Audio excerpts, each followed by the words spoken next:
ഉപ്പയെ ഒരു നോക്ക് പോലും കണ്ടിട്ടില്ല. പിന്നീട് ഉമ്മയുടെ ലാളനകൾ അനുഭവിക്കേണ്ട സമയത്ത് ഉമ്മയും കൂടെയില്ല. അങ്ങനെ അനാഥത്വത്തിൻ്റെ ദുഃഖഭാരം പേറിയാണ് റസൂൽ സല്ലല്ലാഹു അലൈഹി വസല്ലമയുടെ ജീവിതം ആരംഭിക്കുന്നത്. എത്ര ദുഃഖം സഹിച്ചിട്ടുണ്ടാവും, എത്രയേറെ രാവുകളിൽ കണ്ണുനീരണിഞ്ഞിട്ടുണ്ടാവും. കാലമേറെ കഴിഞ്ഞിട്ടും അനാഥനായിരുന്നു എന്ന ദുഃഖഭാരം റസൂൽ സല്ലല്ലാഹു അലൈഹി വസല്ലമയെ കരയിപ്പിച്ചിരുന്നു എന്ന് നമുക്ക് ചരിത്രങ്ങളിൽ കാണാം. ഹുദൈബിയ സന്ധിയോടനുബന്ധിച്ച് ഉംറയ്ക്ക് വേണ്ടിയുള്ള യാത്രയിലാണ് റസൂൽ സല്ലല്ലാഹു അലൈഹി വസല്ലം. കൂടെ അനുയായികളുമുണ്ട്. യാത്ര ഇനി കടന്നു പോവേണ്ടത് അബവായിലൂടെയാണ്. പ്രിയപ്പെട്ട ഉമ്മ ബീവി ആമിന റളിയല്ലാഹു അൻഹയുടെ ഖബറിടമുള്ള മണ്ണ്. ആ അബവാഇൻ്റെ താഴ്വാരം എത്തിയതും ഒരു കൊച്ചുകുട്ടിയെപ്പോലെ റസൂൽ സല്ലല്ലാഹു അലൈഹി വസല്ലം വിതുമ്പി കരയാൻ തുടങ്ങി.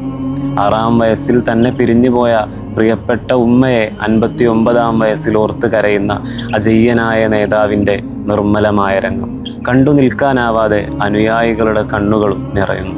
ആ താഴ്വരയിൽ വെച്ച് വിതുമ്പുന്ന റസൂൽ സല്ലല്ലാഹു അലൈഹി വസല്ലമയുടെ ഹൃദയത്തിലേക്ക് വർഷങ്ങൾക്ക് മുമ്പ് പറഞ്ഞ പ്രിയപ്പെട്ട ഉമ്മയുടെ വാക്കുകൾ ഓർമ്മ വരുന്നു. മോനെ, ഞാൻ കണ്ട സ്വപ്നങ്ങൾ സത്യമാണെങ്കിൽ നീ ജനങ്ങളിലേക്ക് നിയോഗിക്കപ്പെട്ട പ്രവാചകനാണ്. എന്നാൽ ആ പ്രവചനത്തിൻ്റെ പുലർച്ച കാണാൻ എൻ്റെ പ്രിയപ്പെട്ട ഉമ്മയില്ലല്ലോ. റസൂലിൻ്റെ ഉള്ളം പിടയുന്നു. ആ കണ്ണീർ കണങ്ങൾ അബവാഇൻ്റെ താഴ്വരയെ തൊടുന്നു.